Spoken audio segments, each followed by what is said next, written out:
God bless you, friends. I'm here with the word from the Lord. I want to talk to you today from the book of Daniel, chapter 6. I think it's very instructive for you to read Daniel chapter 6. Read all of it and let the Lord speak to you because I know He has a word for you individually. But I'll just briefly tell you about that chapter because I know it'll bring back memories if you don't know what I'm talking about. So it's a story of how Daniel ended up in the lion's den. And most of us know that story that Daniel, he was highly favored. He had a spirit of excellence. And, some very bad people ended up putting him in the lion's den. Okay? And that's generally a very superficial, reading of the text. But for purposes of this, I want to go a bit deeper because I believe that as we go deeper, it's very instructive. Maybe to where many of you find yourselves, and also to give you some explanation as to what has been happening to you over the year. So, Daniel chapter 6, verse 1. It begins with the author telling us that King Darius had appointed 120 satraps and 3 administrators to rule over his kingdom. So the way the power structure worked at that time, you had satraps who were very powerful within their own right. They were like governors. Some scholars say that they were also like judges. There were people who were in charge of making sure that the king's decisions, his laws, were properly implemented. Okay?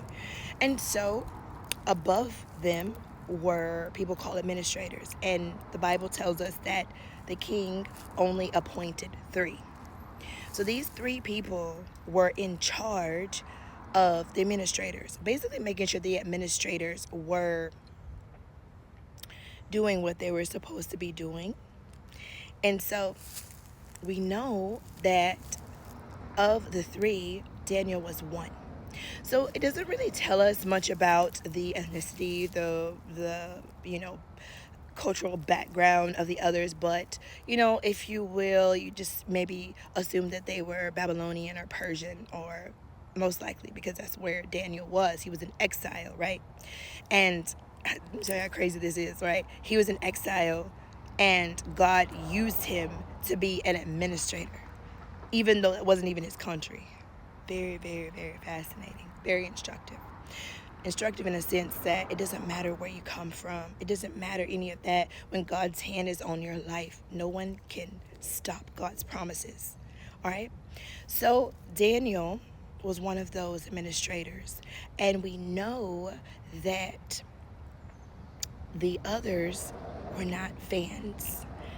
They were not fans of Daniel. Let's just say it that way. That's the way to put it nicely.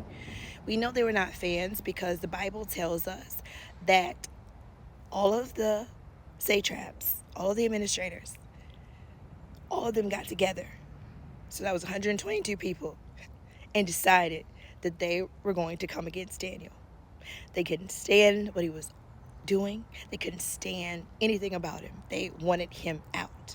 And I think one thing that they really hated the most was that the king loved him. And it was obvious because he put him in those positions of power. He also was able to interpret dreams. He had gifts that the king valued. So these people got together because basic conspiracy in every sense of the word. It was a conspiracy against Daniel. And they began to snoop around, and they were like, what can we find out about him? Is he taking bribes? Like, what is he doing? We don't know. We find out that they found nothing. Everything, on every turn, the Bible says that they found that he was blameless. So that made them even more angry. They were infuriated at this point. And Daniel was just minding his own business, doing his job, praying to his God. And so then they said, oh, he does his job and he prays to his God. We can work with that praying to the God thing because we know that the king has a fragile ego sometimes. He's kind of fragile. And so what we're going to do is we're going to go boost the king's ego. We're going to tell the king, hey, king, you're the best, better than all the rest. What you do cannot be undone. All of this things. Very similar to Esther, the book of Esther. If you read that story, you'll see how they hyped up King Xerxes as well. But it's a technique. So they used it on the king, and they said, we want to make sure that everyone's loyal to you. You got a lot of people around you that are not loyal. That's what the enemy does. He sows doubts. He makes you think that the people who are actually loyal to you are not loyal to you. So he goes and they go and tell the king this, and basically propose that there's a new law that would come out, and this law would allow everyone to worship the king. It was for a period of time. And so the king says, sure, this sounds great. Let's do this. Let's pass the law. Lo and behold, they knew Daniel was going to pray to other gods. That's basically what the law said. Like, don't pray to any other gods. Daniel's going to pray to his God. Like, that's one thing we know about him. Nothing's going to stop that. Daniel heard about the law. He's like, okay, sorry. I'm going to pray to my God. And he did. And so they went and told the king. Can you imagine, like, 122 people maybe going to the king and being like, hey, let me tell you about Daniel. Your favorite child, the one that you like so much.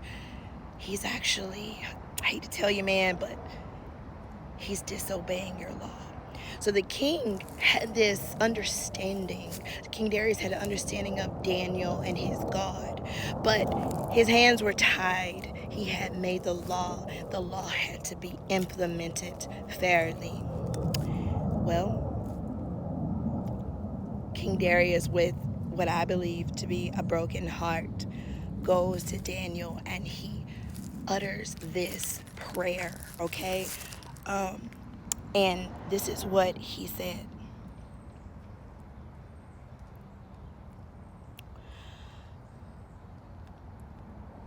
Daniel, may your God, may your God, whom you serve, continually rescue you. And I think that's a great point. I think that's a great place for us to stand. It wasn't that Daniel ending up in the lion's den, I think, was the main point of that story. Of course, it's a big part of it. But I think it is instructive because we see that when God is truly for you, who can be against you? Even the king in that moment defied himself, and he prayed to Daniel's God for Daniel. And in that, God was glorified. So we know the rest of the story. Daniel ends up in the lion's den. The lions fall asleep. Daniel sleeps well. And the next day, the king comes and he says to Daniel, Daniel, are you there? Hoping that somehow his prayer got through. And Daniel is like, I'm here.